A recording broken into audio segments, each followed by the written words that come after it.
Hey, Darth, I have a couple of questions. I keep running into uh, I keep running into Jews who keep saying that Jesus never existed, and that the gospel was written much later than what it stated to be written. That this is all made up. But whenever I would go out on my own and do research, it's very hard to find this with Google. I'm sure it's easy, but I would just try my hardest to research Well, when the just ask them gospel this was. question. Just ask them this question.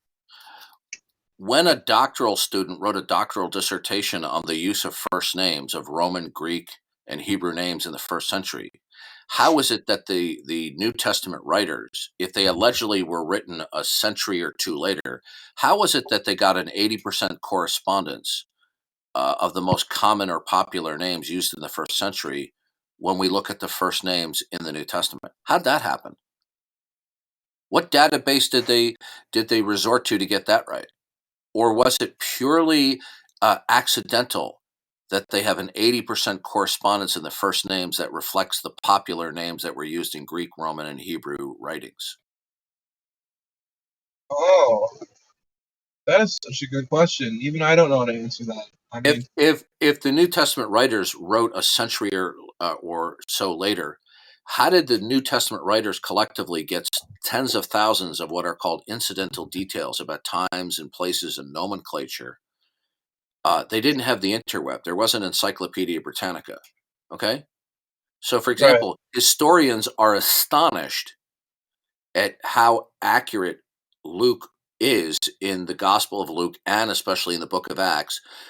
Names, places, even very specific titles of government leaders that are only specific to a very small region. How did he get that right? The census of Look, Quirinius if I was if weird I one. if I met somebody from my hometown and they tell me they're from my hometown and I start asking them questions about certain things that they probably could not know through research, but you would only generally know from having been a resident there. If they start answering the questions correctly, right? And this is usually a good indicator that they're being truthful that they were there. Okay? Okay. Right? So what you'll find is, like, for example, if you go onto certain Facebook accounts, they'll have some accounts like for high school reunions, or if you grew up in the same town, where people will talk about commonalities of growing up in a specific town. It is in the town I grew up, same thing, right? And so people have these commonalities of things that you wouldn't obviously find in a textbooks, names, places, okay, the descriptions of things. And when we see these incidental details in the New Testament, these are either going to be signs that this is an accurate representation of eyewitnesses who were there and either wrote it down or communicated it to somebody who did codify it, or we're going to have to explain how they got so many of these details correct. Hmm. Makes sense. Yeah. I'd look into the census of It, Quirinius. The census of what? Quirinius? that's Iranian? not that that's not that doesn't that's not a serious problem, although critics have thrown it out. Okay, because the word that is used for Quirinius is not the standard word for governor. It can refer to a very high government official. But even if it does refer to him as a governor, it could be referring to the fact that the census was started at the time of Jesus' birth, around the time, but that it was completed under the auspices and was known of the oversight by Quirinius. Okay, so there's a number of different plausible explanations here. Okay.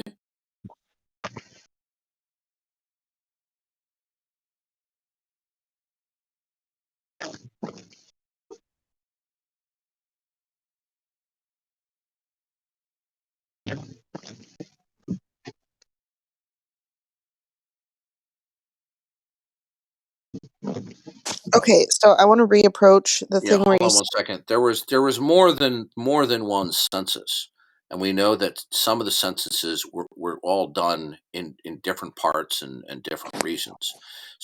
So the citation of Quirinius in the Gospel of Luke is not anywhere near problematic as the critics who cite it is.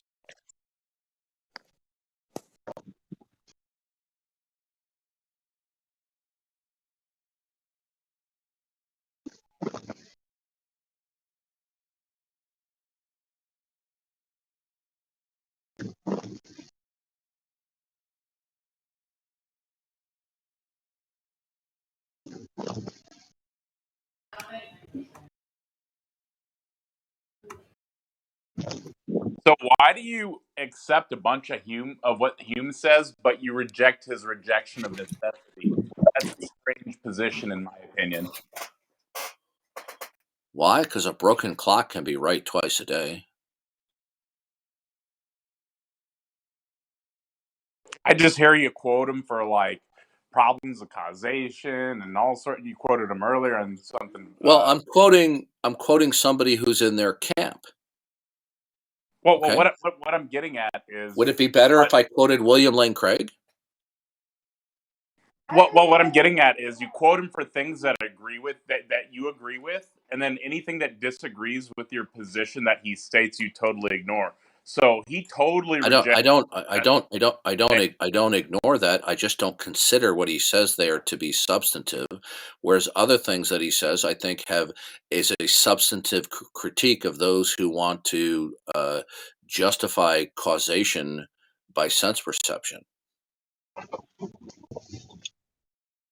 On that same token, though, he uses that same argument to disprove your necessity claim. And Okay, you reject. would you like to unpack that for us? I mean, you can just pull up Hume. I got it pulled up right here. Give me a second. Well, good. We'll unpack that for us, okay?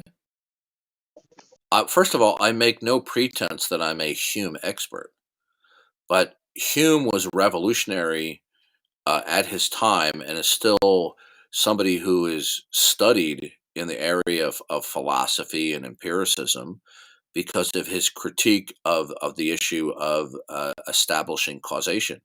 Hume himself believed in causation. He just felt that it couldn't be rationally justified the way people try to.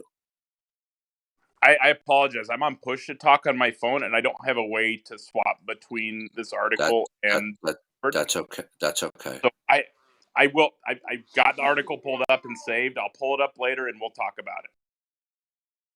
Okay, doke. I can't swap back and forth between my phone and between Discord and the Safari. You use Safari? It's Yikes. probably on iOS.